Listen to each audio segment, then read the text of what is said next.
So this is from your book, Problem 1010. Ang sabi dito sa problem, a stone is thrown vertically up from the ground with a velocity of 300 feet per second. How long must one wait before dropping the second stone from the top of 600 feet tower? If the two stones are to pass each other 200 feet from the top of the tower. So itong senaryo, no?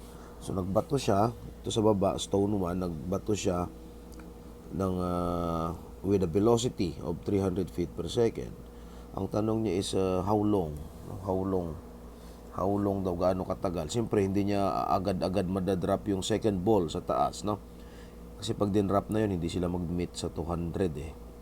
Ang tanong niya, how long? Kailan daw niya idadrop yung second ball para mag-meet sila sa 200 feet dito banda, no? Kailan, no? So, kailan niya kailan niya i-drop?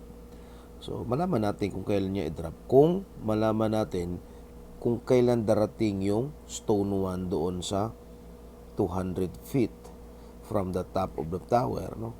So sa makatuwid lang, if that is 200 feet, this is 400 feet. Kasi 200 minus 600 minus 200 400 na lang matira. So compute natin kung gaano katagal niya na travel yung 400 feet na yan. So kung mababalikan natin yung formula natin, no? So ano yung formula na ginagamit natin? Distance is velocity initial times time plus or minus to, no? Depende kung paakyat or pababa. 1/2 gt square.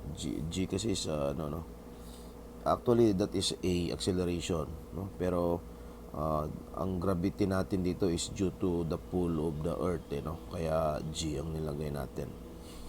So G, no? So depende kung anong gagamitin ng author. Minsan gumagamit siya ng 32 or 32.2 kasi sa metric that is 9.81, no, meters. So times mo lang sa 3.28 yon, usually 32.2. So gagamit siguro tayo ng 32.2 or 32, pwede rin naman, no? Hindi naman siguro lalalayo yung natin, yung sagot. Wala kasing in-specify dito kung ano yung G na gagamitin natin, either 32 feet per second or 32.2. So try natin yung 32.2. Okay, pag hindi tumumpak, anyway, pares lang naman yan. Titignan naman natin dito is your computation, you know? So okay, kailan niya na-reach yung 400 feet na yan? So dito 400 equals velocity niya initial is 300 times time, di natin alam, minus kasi pabagal to thrown upwards, ibig sabihin pabagal to. So minus 1/2 32.2. Sabagay maliit lang naman yung 32.2. Actually that is 32.17, you know. Pwede na 32.2 t squared. So lalabas ito para magiging quadratic ito, no? Quadratic equation. So lipat natin sa kabila. Para magiging ma-form natin yung quadratic equation. So kalahati ng 32.2 is 16. I think that is 16.1. 32.2 divided by 2 kasi 1/2 16.1. So lilipat sa kabila, magiging positive. So this is 16.1 t squared. Lipat din sa kabila ay yung 300, magiging 300 t plus 400. That is equals 0. So, yan, no? So, sa calculator, kaya nating solvein yan, no? Or pwede naman yung gamitan nyo ng formula, no? Kung hindi nyo alam gamitin yung calculator. So, dito sa calculator, ano, mode lang, mode, press equation, then yung ax squared plus bx plus c equals 0, yun yung gamitin natin, no? Then a is 16.1, b is negative 300, and c is 400. Then equals, so somewhere siya sa 17, no? 17.19 second. 17.19 second. For example, gamitin natin yung yung 16 lang. 16.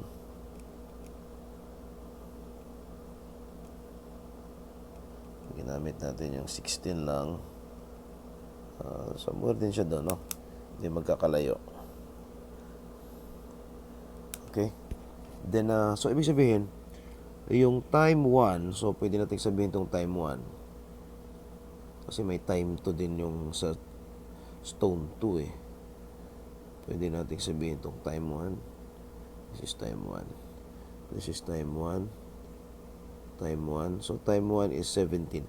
At time 17.19 second, na-reach na yung 400 feet height, which is doon tayo interested. Kasi sa 400 feet, 200 nang matira eh. Sabi sa problem kasi, magmi-meet sila sa 200 from the top. Kung 200 from the top, that is 400 from the bottom. No? So ngayon, try natin. Gaano ba katagal naman i-travel ng stone 2 yung 200 na yan? So, stone 2, for the stone 2, gaano katagal? 200 feet na yan, gaano katagal? Okay? So, velocity 1 is 0 kasi the drop niya eh. So, wala siyang velocity initial. So, wala na yan. So, magiging positive na to kasi pabilis to eh, di ba?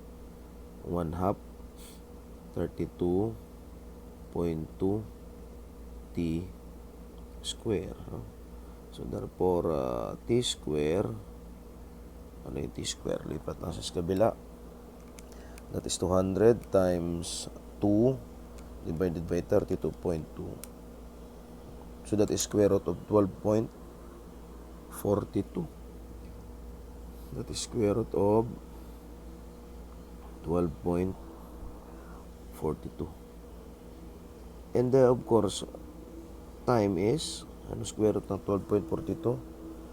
So square root of 12.42 is 3.52.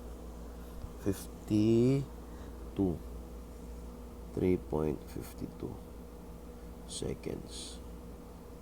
So ito ang scenario, no? For the stone 1 to reach a height of 400 feet, kailangan niya ng time na, kailangan niya ng time? 17.19 seconds. Pero mas madali makarating doon si stone 2. 3.52 seconds lang, andun na siya. No, ngayon, gaano katagal niyang i-wait, no? Para ma-reach niya. So, para ma-reach niya yung same level, ma-reach niya to, yung level na to.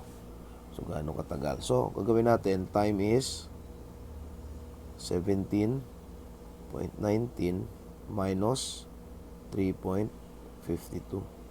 And the time is, ano yung time na yan? 17.19 minus 3.52. And that is 3.67. No? And the answer in the book is 3.67. 3.67 second. So the book, maaring gumamit yung book ng 32.2 din na ground acceleration, no? Yung gravitational pull. So our answer is 3.67 second. Magmi-meet na sila doon sa height 400 from the ground or 200 from the top of the tower.